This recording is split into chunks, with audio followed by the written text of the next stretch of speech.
आज के इस वीडियो में मैं आपको पीएफ में खुद से डेट ऑफ एग्जिट मार्क करने का कंप्लीट प्रोसेस दिखाने वाला हूं। अगर आप एक पीएफ अकाउंट होल्डर हैं तो ये वीडियो आपके लिए काफ़ी यूजफुल हो सकता है।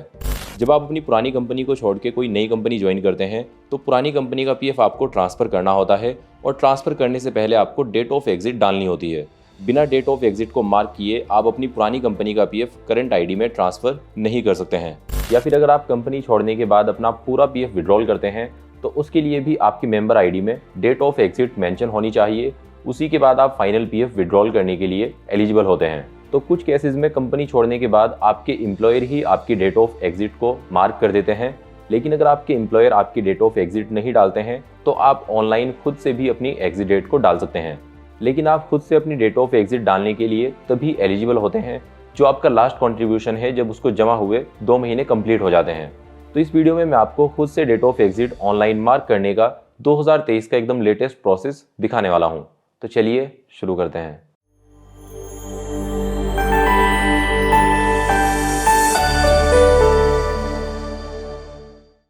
सबसे पहले आपको अपने मोबाइल फोन या कंप्यूटर में यूनिफाइड मेंबर पोर्टल ओपन कर लेना है। इसका लिंक आपको डायरेक्ट वीडियो के डिस्क्रिप्शन में मिल जाएगा। इसके बाद यहाँ पर अपना यूएन नंबर, पासवर्ड और ये कैप्चा फिल करने के बाद साइन इन पर क्लिक करेंगे। इसके बाद आप सक्सेसफुली लॉगिन हो जाएंगे। यहाँ पर आपकी डिटेल्स आ जाएगी, जैसे कि आपका UAN number, name, date of birth और यहाँ प्रोफाइल इन्फॉर्मेशन पर क्लिक करके आप अपनी केवाईसी डिटेल्स भी चेक कर सकते हैं।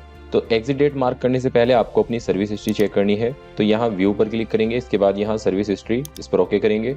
यहाँ पर आपकी सभी मेंबर आईडी आ जाएंगी। जितनी भी कंपनी में आपने काम किया होगा सभी की अलग अलग मेंबर आईडी आपको यहाँ पर शो होगी। यहाँ पर आप एस्टेब्लिशमेंट नेम देख सकते हैं, एस्टेब्लिशमेंट आईडी और यहाँ पर अपनी डेट ऑफ ज्वाइनिंग एंड यहाँ पर डेट ऑफ एग्जिट। जैसे कि हमारे केस में यहाँ पर 4 अलग अलग मेंबर आईडी है। शुरू की जो 2 आईडी है इन दोनों में डेट ऑफ एग्जिट मेंशन है, लेकिन लास्ट की जो 2 आईडी है इनमें अभी डेट ऑफ एग्जिट नहीं डली है। तो यहाँ पर जो ये 4th करंट आईडी है इसमें अभी ये वर्किंग में है, तो यहाँ पर हम एग्जिट डेट नहीं डाल सकते हैं। लेकिन जो हमारी ये तीसरे नंबर की आईडी है इसमें एग्जिट डेट डल सकती है, क्योंकि इसको एग्जिट किए हुए 2 महीने से ज्यादा हो चुके हैं और इस आईडी में एग्जिट डेट डलने के बाद ही हम इस आईडी का पीएफ करंट आईडी में ट्रांसफर कर सकते हैं।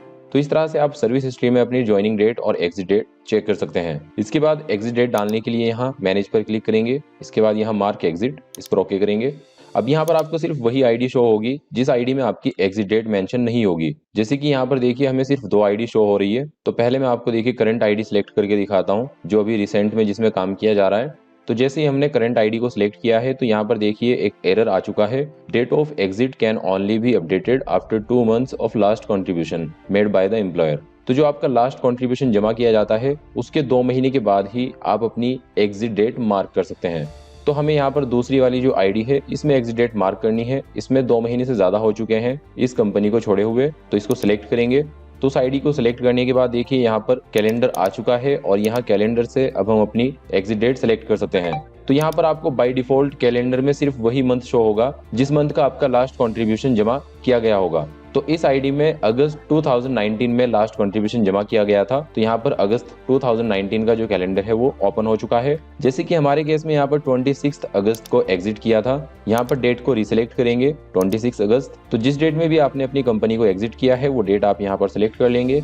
लेकिन अगर आपको एग्जैक्ट अपनी एग्जिट डेट याद नहीं है किस डेट में आपने एग्जिट किया था, तो तब आपको अपनी पासबुक एक बार चेक करनी है और पासबुक में आपको देखना है कि आपका जो कंट्रीब्यूशन है वो कितना जमा किया गया है। मान लीजिए अगर आपका हर महीने 1500 रुपए जमा किया जाता है आपके पीएफ अकाउंट में, लेकिन जो आपका लास्ट मंथ का जमा हुआ है उसमें आपका 750 रुपए जमा किए गए हैं, तो इसका मतलब ये है कि आपके 15 दिनों का जो पीएफ है वो जमा किया गया है। तो फिर आप कैलेंडर से 15 सिलेक्ट करेंगे और अपनी एग्जिट डेट को मार्क कर देंगे। तो इसी तरीके से आप कैलकुलेशन कर सकते हैं अपने लास्ट मंथ के कंट्रीब्यूशन से। इसके बाद यहाँ पर एग्जिट का रीजन सिलेक्ट करेंगे। इसमें हम सिलेक्ट करेंगे short service, any other reason. बाकी अगर आपका इसके अलावा कोई पार्टिकुलर स्पेशल आपने कोई रीजन से कंपनी को छोड़ा है तो वो आप सिलेक्ट कर सकते हैं। इसके बाद आधार ओटीपी के लिए यहाँ पर कंसेंट देंगे, रिक्वेस्ट ओटीपी, इस पर ओके करेंगे, यस। अब आपके आधार रजिस्टर्ड मोबाइल नंबर पे एक 6 डिजिट का ओटीपी सेंड किया जाएगा। ओटीपी यहाँ पर डालेंगे। इसके बाद टर्म्स एंड कंडीशंस को एग्री करेंगे and submit. And I you sure want to update date of exit, तो हम बिल्कुल श्योर हैं, अपडेट करेंगे।